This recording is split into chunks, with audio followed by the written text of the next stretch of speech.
Hey, it's Spence from Launch Flows. In this video, I want to show you how easy it is to configure the look and feel of your Launch Flows bump widget. Now, this bump widget or chiclet, depending on your preference, is something that you can use to dynamically add and remove a product. This could be for an order bump. It could be for an order upsell. It could be for an option to say, yes, I'd like to participate in something. But either way, what it does is gives somebody the ability to both add and remove with a checkbox. And that's really important because the difference there is that normally with a product, you can throw it to any checkout simply by using the product's magic link. But with the dynamic bump, you can have somebody given the choice to add it and remove it. But from a styling standpoint, I've left this to the simple rules of CSS. You don't have to know CSS, you just have to understand what's happening and then be able to use the existing CSS just as simple as copy and paste. And so what I'm going to show you here is that there's three rules that apply. And these rules don't have to be known by you. You just have to understand what they do. Let's start out with each of them by turning them all off. Okay, so I'm going to go into the actual chiclet and turn them all off. And we'll start as if we had just put this down. Normally, this is what most of you will see. This is actually just a short code in Elementor or your favorite page builder. When I drop the short code in and I click on it, I can then say, what is the actual rule? And the rule is in normal shortcode brackets, LF-bump. Then we select the product equals, and we choose from whichever product we want to add to it. So in this case, I'm using the upsell. This is 36150. And I've added the syntax in here. That's what makes the product show up. What's nice is I can switch it to another product, 36115, or just duplicate the layout. And once I have a style set up, all I need to do is just copy the chiclet or the shortcode widget, and I will get the exact same styling for each and every one. So you don't have to do this more than once for your particular theme or layout. Now let's go back here for a second and just put the one I had in, which is 36150. Now we've got something to work with. Now you'll notice that it's very small. And the other thing you'll notice is that, well, maybe you don't really need to have the image there. The intention of this particular item was that it would be an accessory on the edge of something else. So typically speaking, I would imagine you would add a new column and then you would put other stuff here. Maybe you would put like a title. And then you could use any of your dynamic title stuff here. You could do it dynamically here, or you can even use a Launchflow shortcode to pull up the product name. The idea is you build a composite of a description, a title, and whatever, and then this is the action item. This is the thing that causes the product to be added or removed. So it's not intended to be by itself a complete design tool, just an accessory to something else. Now, in order to style it to make it look the way you want, let's address the three issues. First of all, do you want the image to show or not? The image is designed to be something that is helpful, but not necessary if you've got other images there. So you go over to the shortcode widget and click on Advanced or whatever your page builder provides. There is usually a CSS box. Here, let's take each of the rules separately.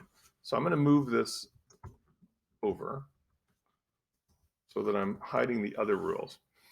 With the image, you'll notice that I can style the size by using the parameter of width. Out of the box, it's 50 pixels. All I need to do is change that width from 50 to whatever, 150, 250, 350, 450. I can keep going. Makes no difference. You'll notice that the image will be contained by the width of whatever you've put it into. So if you need more room, you can always make the width of the container wider and still maintain the relationship between the two items. So if we keep that at a reasonable number, let's go to something like, I don't know, let's go to 400.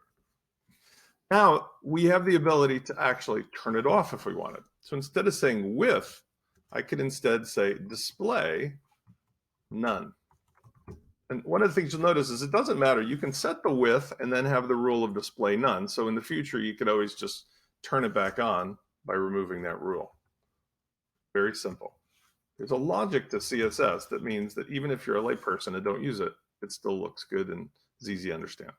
Now, let's talk about the checkbox. What can we do there? Well, let's go ahead and move this so we can now look at the checkbox or the input. Here, the input switch can be scaled the same way, except we don't use the width. We use what's called transform scale. And here, out of the box, it's at 1.5. We want to make it bigger. We just go 2.5, 3.5, 4.5, or even whole numbers, 5, 6, 7, 8, 9, 10. Get ridiculous. 20 makes no difference. Just give it a scaling number, and you can make it as big or as little as you want, and it will still act as a real checkbox. That's what's pretty cool about this whole thing. It actually is just CSS transforming the nature of what's already there. So let's say we made it 7. When we turn our image back on, we now have the two things positioned, but they're kind of overlapping. So let's talk about something called flex. The container that holds each of these, the bump shortcode, has the ability to use what's called flex. So you want to apply this rule. There's 3 components to it. The display type, which we're going to keep as flex, the direction that the 2 items relate to each other, and then the alignment. Now, one of the things to also keep in mind is, depending on, like I said, the width of the container, this will affect whether there's enough room for them to move. So we may want to adjust that as we go. Let's start out with the idea of the alignment. I think in most cases, you probably always want the alignment to be centered. Even if it's centered in a vertical way or horizontal way, it means that they're in line with each other rather than being adjusted to their baselines. But let's see how that affects. If we go ahead and let's add these parameters, let's go to the front end where I could show you this dynamically. So when we refresh this, let's see how these things change. When I go over here to the bump, let's change the alignment. So there's no alignment, there's baseline. That's center, that's end. These things are kind of repetitive, so don't make a difference, left and normal. The only ones that really make a difference would be center or baseline or end, okay? So bottom is baseline, center is middle, end is sort of at the top.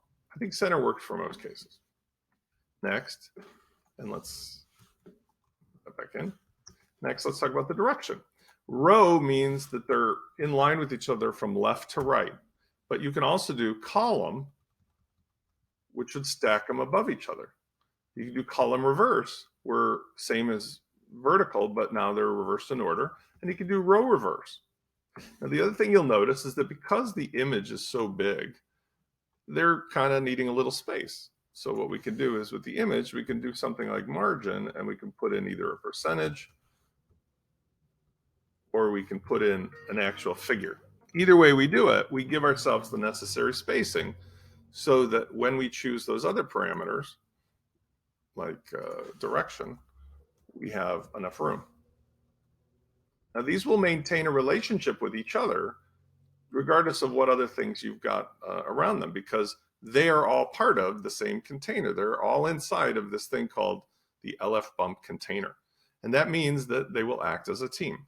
So if we go back and look at what we could do here, what I think is most likely is that many of you might decide to just turn off the image. So just go here to the image, add the display none. Now you've just got the checkbox. If you want, you can reduce the size of the bump container and make it, fit by adjusting the Elementor. So if we go back to the original widget, we'll say display none.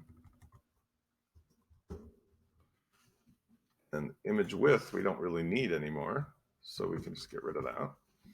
And now we can take the container and we can just shrink it down so that it's, in relationship to the size that we've picked, so that if we do add other things to this, they will butt up really nicely, and we can turn the whole thing into a final widget. This could be another image, this could be the title, and so forth. And that way we can use this inside of a design to actually do what we need it to do, which is to add and remove the products selectively. Hopefully this gives you an idea what you can do. All of these rules will be available to just copy and paste. And for those of you who are asking, well, Spence, why not just make these into parameters? There's a chance that I may make them into parameters, which would be things like, you'd have to say order equals row and, image equals yes. But watch what happens. All of a sudden direction equals, left all of a sudden you get this ridiculous short code, and you're really no better off than if you just said, you know what I'll do? I'm just going to have one shortcode with the product ID, and then I'll give people this snippet of CSS, paste it in, and just change the number. You want it smaller, go to 2. You want to change it to column, you change it to column.